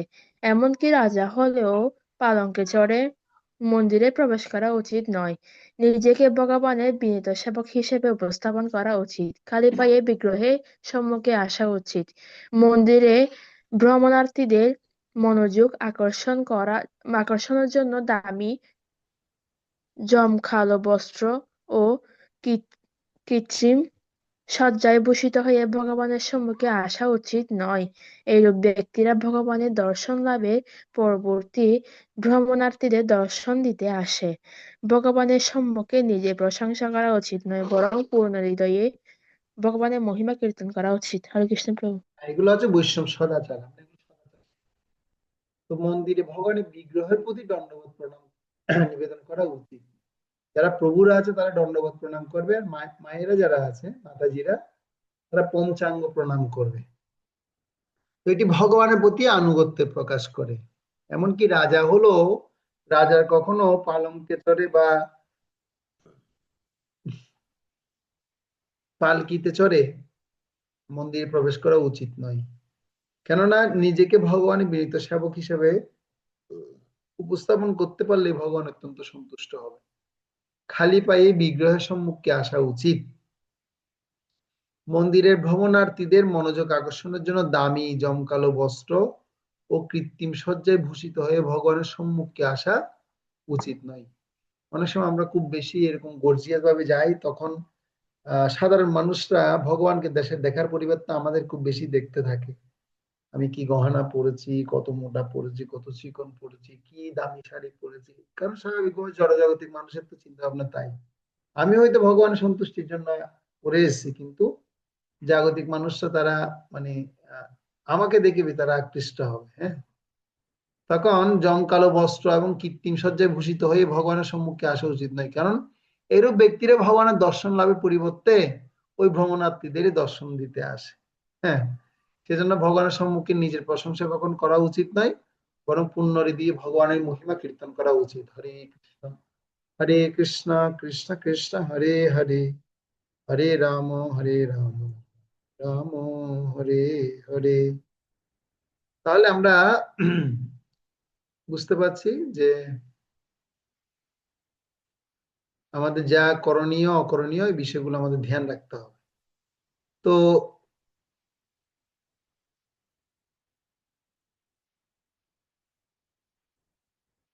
আমাদের অনেক সময় হয় কি, আমরা এমন ভাবসাব দেখাই, খুব রাজার মতো ভাবসাব দেখাই। হ্যাঁ, তো প্রয়োজন বৃদ্ধি করে ভিক্ষুক হবেন না, প্রয়োজন কমান এবং রাজার মতো অনুভব করুন। আপনার চাহিদা কমিয়ে আপনি রাজার মতো অনুভব করুন, কিন্তু আপনি চাহিদা বাড়িয়ে ভিক্ষুকের মতো এদার কাছে গিয়ে ভিক্ষা চাই, সেই চাহিদা ফিল আপ করাচ্ছে, অন্তত পক্ষে প্রয়োজন কমিয়ে আপনি রাজার মতো থাকুন। এই কথাটা মনে রাখা উচিত। কোনটা আমরা করব না, এটা প্রত্যেকে লিখতে পারেন খাতায়। প্রয়োজন বৃদ্ধি করে ভিক্ষুক হব না বা হবেন না, প্রয়োজন কমান, রাজার মতো অনুভব করুন। ঠিক আছে? দেখবেন এই জগতে কে অসুখী জানেন? হ্যাঁ, প্রথম হচ্ছে যে ঋণগ্রস্ত ব্যক্তি। যে ঋণগ্রস্ত ব্যক্তি সে অসুখী। যে ঋণ নিবে, লোন নিবে, তার কিন্তু সুখ শান্তি আনন্দ তিনটাই নষ্ট। তারপর যার বলা হচ্ছে যার গৃহে মানে বিকলাঙ্গ বা প্রতিবন্ধী সন্তান থাকবে, চাণক্য বলছে, তার সুখ শান্তি শেষ। তারপর বলা হচ্ছে যার গৃহে অত্যাধিক সুন্দরী স্ত্রী থাকবে, হ্যাঁ, চাণক্য ভাষায় বলে তারও সুখ শান্তি কিন্তু অনেকটা বিনষ্ট হয়ে যায়, নষ্ট হয়ে যায়। ওটাকে মেনটেন করতে করতে অনেক ঝামেলায় পড়ে যায় সে। তো এই জন্য কি করা উচিত? প্রয়োজন বৃদ্ধি করে ভিক্ষুক হব না, প্রয়োজন কমান, রাজার মতো অনুভব করা উচিত। তো আমরা মানে আমাদের যা প্রয়োজন, সে প্রয়োজনটা কি করতে হবে? যত আমরা মানে নিডটাকে কমাবো, তত আমরা নিজের মতো সুখ অনুভব করব। কিন্তু এখন যদি আমার প্রয়োজন যদি বৃদ্ধি করতে থাকি, তাহলে সে প্রয়োজন মেটানোর জন্য অন্য দ্বারে গিয়ে যেতে হবে। তো সেজন্য আমরা যদি সরল জীবন এবং উচ্চ চিন্তার জীবন যাপন করি, আমরা ভগবান এবং আমাদের যা দিয়েছেন তাতে আমি সুখী এবং সন্তুষ্ট থাকবো। সেজন্য সরলতা না থাকলে আমরা বহু কৃত্রিম প্রয়োজন সৃষ্টি করি, যা প্রকৃতপক্ষে নিষ্প্রয়োজন। এই সকল কৃত্রিম প্রয়োজন আমাদের দুঃখ বাড়ায়। অতীতে সরল জীবনযাপনের কারণে প্রয়োজন কম ছিল, যা সুস্থ দেহ এবং মন ও আত্মার জন্য ভালো ব্যায়াম ছিল। এখন আধুনিক সময়ে কি হচ্ছে, সবগুলো ব্যতিক্রম হয়ে গেছে। কি কি ব্যতিক্রম হয়েছে আমরা একটু পড়ি। প্রথম হচ্ছে কি, মোটর জল সেচন করে। আমরা আগে মানে সেই মোটর জল সেচন করতে হতো না, আমরা হাত দিয়ে আগে জল সেচ করতাম। আমার এখন মনে আছে ছোটবেলায়। এর পরবর্তী দিকে আমার বাবা একটা মোটর কিনে নিয়ে আসছে, মোটরে এবার সেটা জল তুলে মোটর জল সেচ করছে। তারপর আমরা হাত পাখা ঘুরাতাম, হাত দিয়ে তাল পাতার পাখা হাত দিয়ে ঘুরাতাম। হ্যাঁ, ছোটবেলায় আমার মনে আছে এখনো। পরবর্তীতে ফ্যান চলে এসছে, চূর্ণন যন্ত্র ঘুরছে। তারপর দেখুন আমরা এখন চলছি 4 চাকা বিশিষ্ট যানে। আগে তো আমরা 2 চাকা দিয়ে চলতাম, হাঁটাহাঁটি করতাম। এখন হাঁটাহাঁটিও নেই, মানুষের ডায়াবেটিস এখন অহরহ বেড়ে যাচ্ছে। হ্যাঁ, আগে কিন্তু মানুষের মস্তিষ্কে কিন্তু সৃজনশীলতা ছিল, কিন্তু এখন বর্তমানে টিভি, কেবল এবং আমরা ফেসবুক, ইন্টারনেট, ইউটিউবের মাধ্যমে আমাদের মস্তিষ্ককে আর চালাতে পারছি না। হ্যাঁ, আগে মানুষ দেহকে নাড়াচাড়া করে অন্য সমস্ত কিছু আলস্যগুলোকে নষ্ট করছিল, কিন্তু এখন রিমোট কন্ট্রোলের দ্বারা সব পরিচালিত হচ্ছে, যার কারণে দেহের আর নাড়াচাড়া নেই, মানুষের আলস্যতা বৃদ্ধি পেয়ে যাচ্ছে। আর মোবাইল ফোন এখন কি হচ্ছে, দেহের নাড়াচাড়া তো আর কথাই নেই, এখন অনলাইনে সব হয়ে যাচ্ছে। আগে তো হেঁটে ব্যাংকে যেতে হতো, টাকা তুলতে হতো, টাকা জমা দিতে হতো, এখন ফোন পে তে হয়ে যাচ্ছে, গুগল পে, ফোন পে, ইউপে, হ্যাঁ, বিকাশ, তারপর আর কি কি আছে বাংলাদেশে, নগদ, হ্যাঁ। তো যার কারণে আমাদের আর দেহ নাড়াচাড়া করতে হচ্ছে না, অলসতা বৃদ্ধি পেয়ে যাচ্ছে। ঠিক আছে। তারপরে হচ্ছে সতেজ বায়ু নেই। কেন নেই? কারণ বর্তমানে অজস্র সহকারে পাকা দালান, হ্যাঁ, বিল্ডিং শুধু দিন দিন কি হচ্ছে, পূর্ণ নগরীতে ভরে গেছে। আর ভালো পরিবেশ নেই। কেন? বিষাক্ত, মানে কি, আহ বিষাক্ত গাড়ির যে ধোঁয়া ধোঁয়া বিষাক্ত ধোঁয়ায় পূর্ণ হয়ে গেছে নগর। এইভাবে ভালো পরিবেশ আর নেই, সর্বত্র ধোঁয়া ধোঁয়া। আমরা দেখতে পাচ্ছি আসলে এই যত আমরা এই কঠিনের মধ্যে পৌঁছাচ্ছি, তত আমাদের জীবন একটা ভিডিও আছে, ভিডিওটা আমি দেখানো, একটা মিনিট, আপনারা দেখবেন।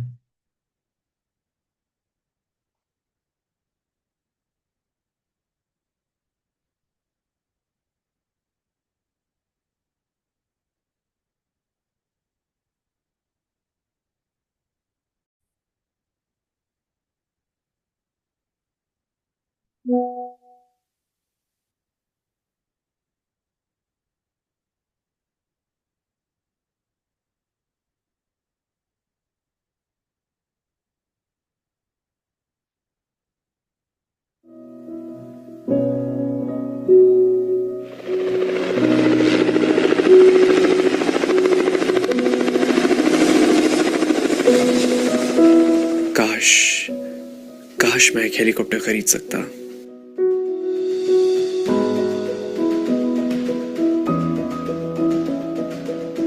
वाओ, कितनी प्यारी स्पोर्ट्स कार है।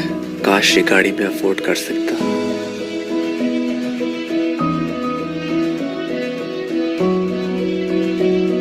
Man, I wish I had a car too.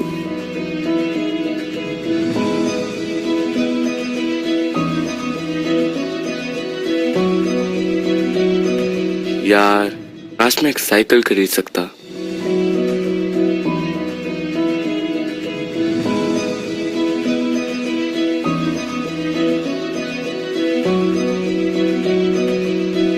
काश मेरे पैर सलामत होते और मैं चल सकता।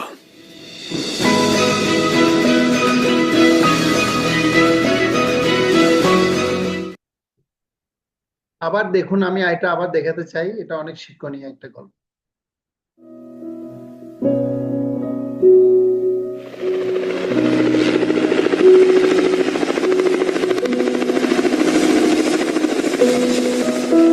काश काश मैं एक हेलीकॉप्टर खरीद सकता।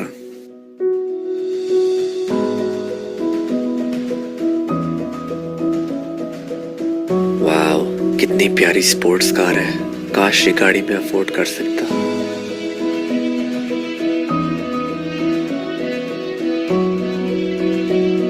Man, I wish I had a car too.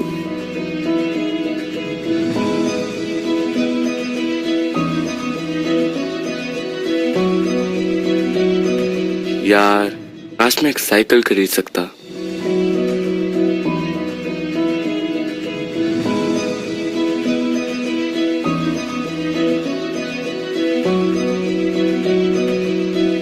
काश मेरे पैर सलामत होते और मैं चल सकता।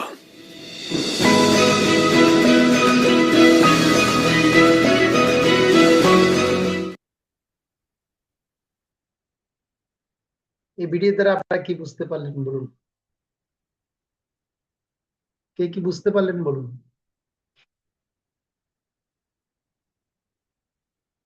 কিছু বুঝতে পেরেছেন এই ভিডিও দ্বারা? হরে কৃষ্ণ প্রভু প্রণাম, আমি কি বলতে পারি? হ্যাঁ, বলুন।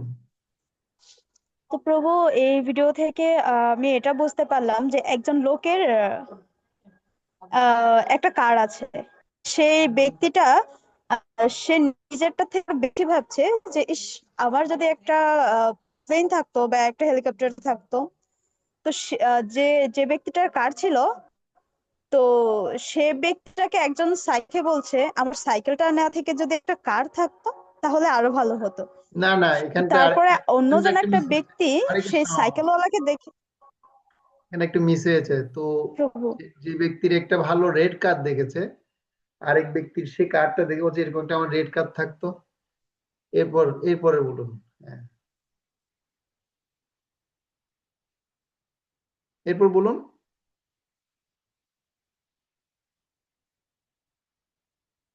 তো এরপর প্রভু বুঝতে পারছি না আপনি কি বলছেন।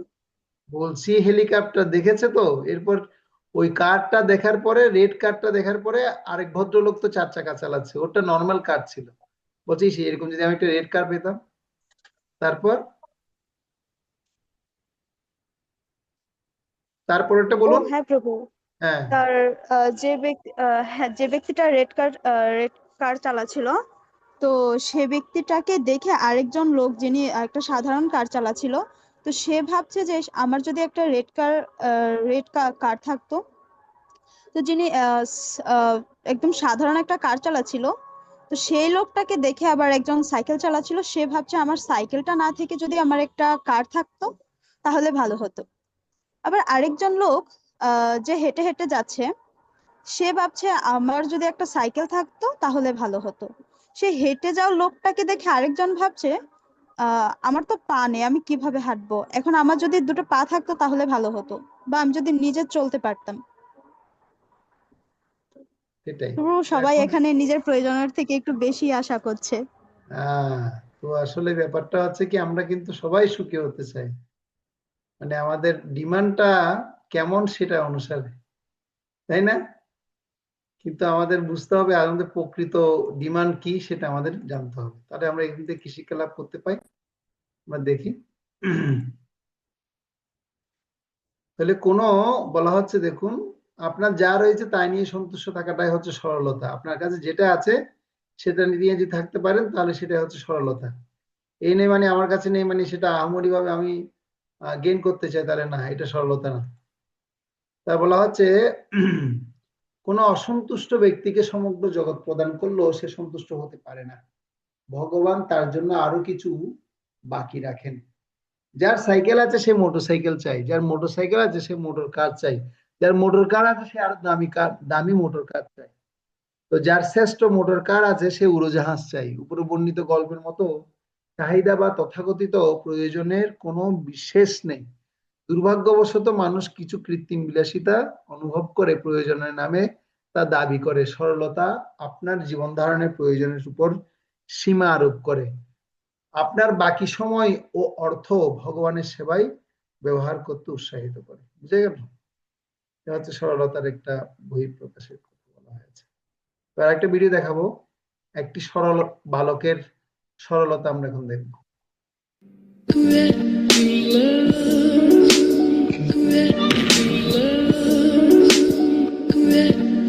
নমস্কার, বেঙ্গলি স্টোরি মেকার্সের পক্ষ থেকে সকলকে স্বাগত। আমরা আবার 1 মাস পর চলে এসেছি এক নতুন গল্প নিয়ে। আমাদের আজকের নিবেদন মধুসূদন দাদা। গোপাল। মা, একা একা বনের পথ দিয়ে পাঠশালায় যেতে না আমার ভীষণ ভয় করে। সবার কত সাথী আছে, আমার কেন কেউ নেই? মা, মা কে বলেনি? আছে তো তোমার মধুসূদন দাদা, তোমার বড় দাদা। মা, সে কোথায় থাকে? বনে বাবা, সে বনে থাকে। বনে কেন মা? আমাদের সাথে থাকে না কেন? তাকে তো ঘরে বাঁধা যায় না বাবা। কেন মা, খুব দুষ্টু বুঝি? হ্যাঁ, খুব খুব দুষ্টু। সারাদিন শুধু বাঁশি বাজায়। সারাদিন বাঁশি বাজায়? লেখাপড়া করে না? সে ভীষণ জ্ঞানী, তার লেখাপড়ার দরকার পড়ে না। আমার সাথে দেখা হলে দাদাকে আমি আমার বাড়িতে নিয়ে আসবো।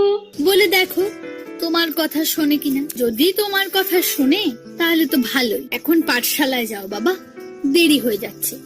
গুরুমশাই যে রাগ করবে। তাহলে আমি আসি মা। এসো বাবা, আর ভয় করো না।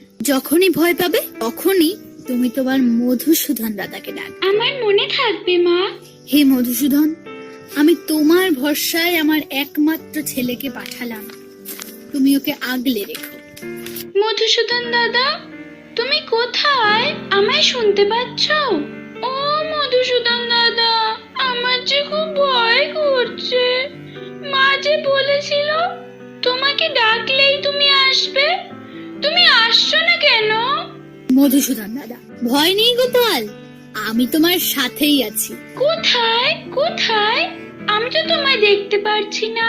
আমি তো তোমার সামনে, তাকিয়ে দেখো। তুমি কি আমার মধুসূদন দাদা? এখন বলো তো, কেন তোমার ভয় করছে?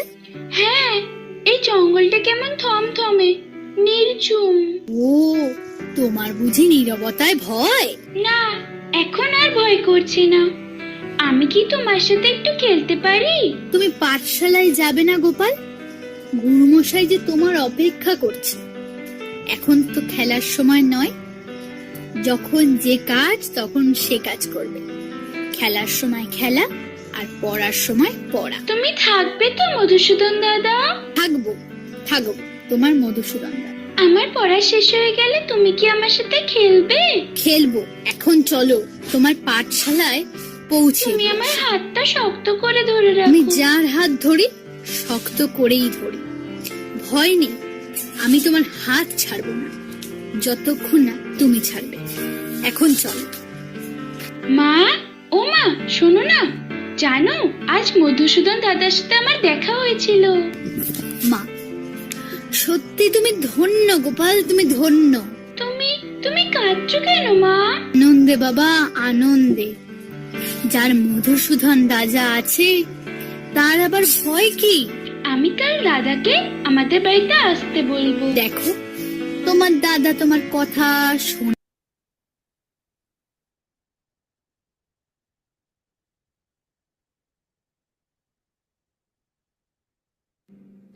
এখন বলো তো, যার মধুসূদন দাদা আছে যখন গোপালকে, তাই আমি। ও মধুসূদন দাদা, তুমি আসছো না কেন? মধুসূদন দাদা, তুমি আসছো না কেন? তুমি কি আর আসবে না আমার কাছে? ও মধুসূদন দাদা, মধুসূদন দাদা, তুমি এসো না মধুসূদন দাদা, আমার খুব ভয় করছে।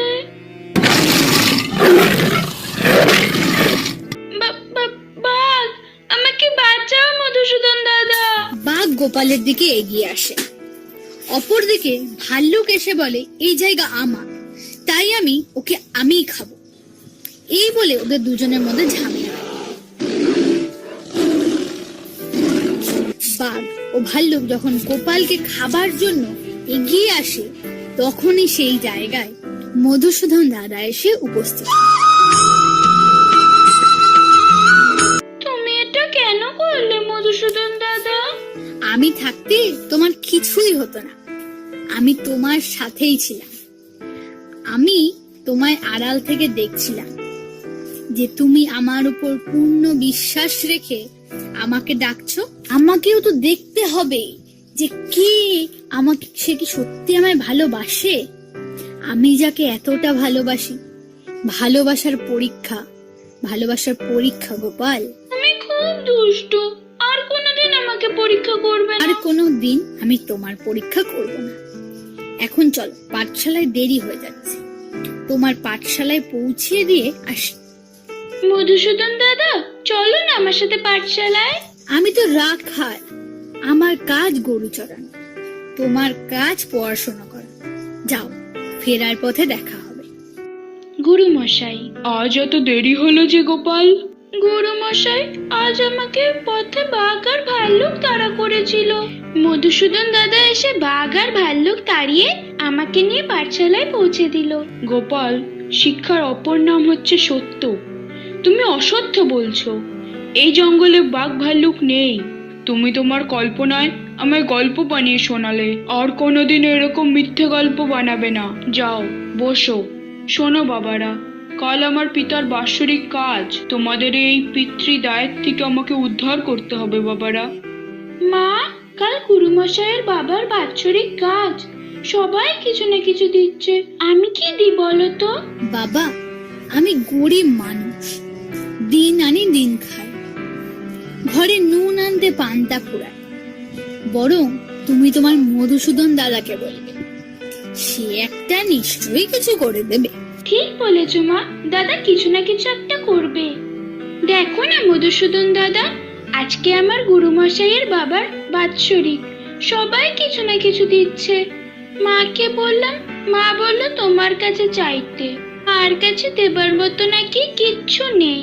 আমার কাছে কিছুই নেই, আমি রাখাল মানুষ, গরিব, একটা বাঁশি, একটা ঘটি আর এই সাদা গরু ছাড়া আমার তো কিছুই নেই।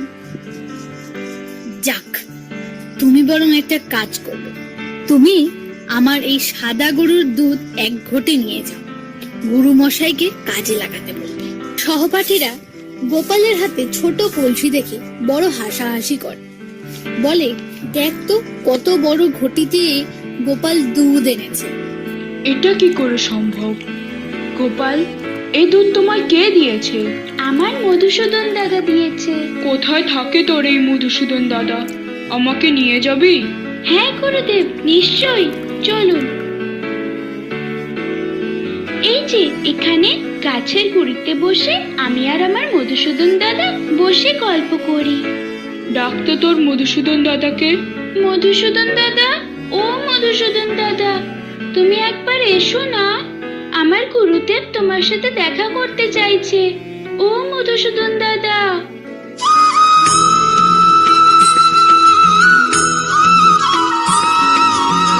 গোপাল ছাড়া আমায় কেউই দেখতে পাবে না। গোপালের সরল বিশ্বাস আমায় তোমার কাছে টেনে এনেছে। আমাকে দেখতে হলে সরল মন দরকার গুরুদেব, আর আপনার এ জন্মে আমাকে দেখা হবে না, আপনাকে বহু জন্ম অপেক্ষা করতে হবে আমাকে দেখতে হলে। গোপাল, তুমি ধন্য গোপাল, তুমি ধন্য। নমস্কার। হরে কৃষ্ণ। এবার আপনারা শুনতে পেয়েছেন এটা মধুসূদন দাদার গল্প? হ্যাঁ, তো হ্যাঁ প্রভু, অনেক সুন্দর গল্পটা। গোপালের সরলতা ছিল বিদায়, সরল বিশ্বাস ছিল বিদায় সে মধুসূদন দাদাকে দেখতে পেয়েছে, তার গুরুদেব দেখতে পায়নি। তো এরকমও অনেকেই তো আমরা এখন কৃষ্ণবাণীতে প্রচার করছি, কিন্তু আমাদের কতটুকু বিশ্বাস এবং ভালোবাসা, সরলতা ভগবানের প্রতি আছে। তো যারা শ্রবণ করছে তাদের মধ্য থেকে যার সরলতা যত বেশি থাকবে, সেও ভগবান মধুসূদনকে দর্শন করতে পারবে গোপালের মতো। আজকের মতো সরলতার ক্লাস এখানে আমরা শেষ করছি। আরো কোনো প্রশ্ন বা মন্তব্য থাকলে আপনারা করতে পারেন, এবং যা শিখেছি এগুলো থেকে আপনারা ক্লাসের নোট করে আপনারা পাঠাবেন। কারো কোনো প্রশ্ন থাকলে আপনারা করতে পারেন।